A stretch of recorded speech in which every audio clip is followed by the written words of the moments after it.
about politics. So if you're going to use people appropriately. Like if I was talking about some black shit, I would have got Sister Soldier. If I was talking about killing people, I would have talking about Lady of Rage or some gun talk. But if you want to talk about fucking drugs or some G shit, you go to Memphis, you go ask for Lola. There's a long history in rap music of the guy versus gal record. And I think it's one of the most progressive things to happen in any musical form. I think that if you look at Moms Mabley and Red Fox, they pushed forward taboo agendas by talking dirty about stuff. I listened to Richard Pryor. Richard Pryor talked about drug abuse from a very real and honest way by talking dirty.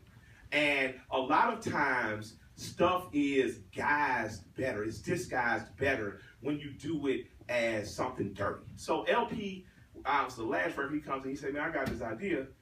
This old Sam Kinison. Sam Kinison is another person who pushed lines. It's amazing that comedians are given right to push the lines a little easier than musicians.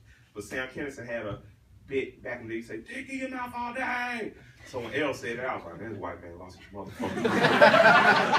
I was like, man, just when we had the album of the goddamn year, man, bullshit. So he said it, and I went in, and I don't write as much as I walk around, smoke a joint, I just kind of think.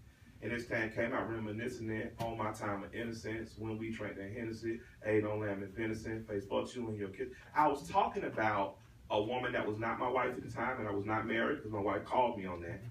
She said, I don't know who that was, but you weren't talking about me. I was like, yes, ma'am. But I talked about essentially rough play and sex, because at that particular time, that particular person, that's what happened, and it was fair exchange. I was not dominating her, she was not dominating me, we were engaging in wild stuff, and that's what the hook kind of prompted me to, because it was so dirty, but I didn't feel dirty. I don't want to force anybody to do anything. It was just like adult and blue humor. L came in and actually rapped about how he met his girlfriend. You know, drug-filled night of having fun, sex, and being tricked into just eating bush all night.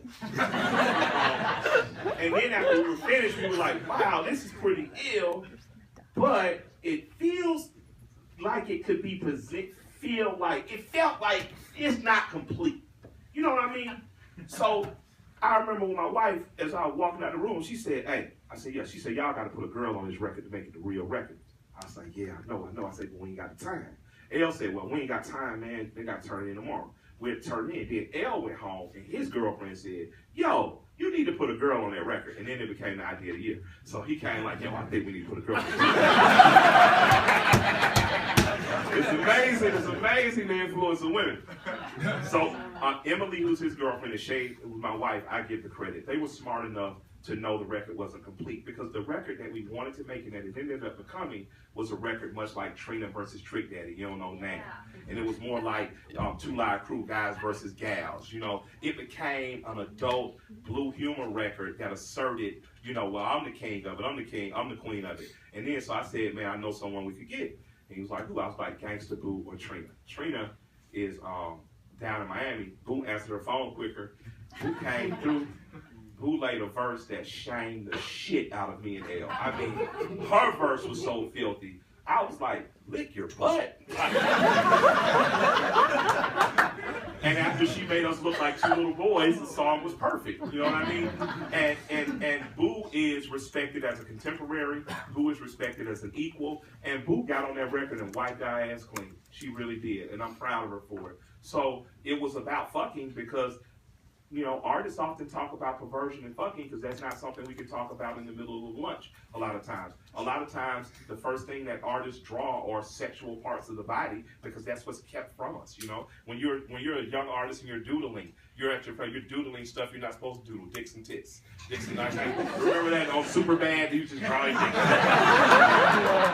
That's kind of how my art career started too, you know? Fourth grade, like, let me see if I can draw a vagina. So a lot of times we do progressive things and it's just hidden and called pornography or a little beastly, but to be honest, I'd put Boo on any record. I'd put Boo on a record about cornflakes and she'd still probably eat ass up on the track. So, you know,